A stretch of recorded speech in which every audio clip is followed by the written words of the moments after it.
ضحى بيا. لا صدق هاي يا قوية،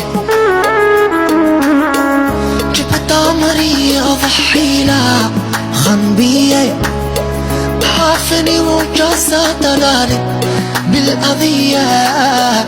لا صدق هاي يا قوية. أول مرة جت فرصة حلو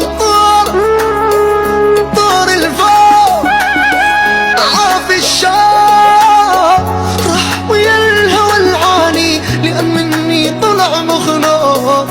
يا مدلنا صرت ملوك يا الحبيبة، إلى هنا وتنتهي عشرتهم المحلوة. وظل بعاد بيت ما يسوى، والعفني هو الخسر اللي ما شافني 80%.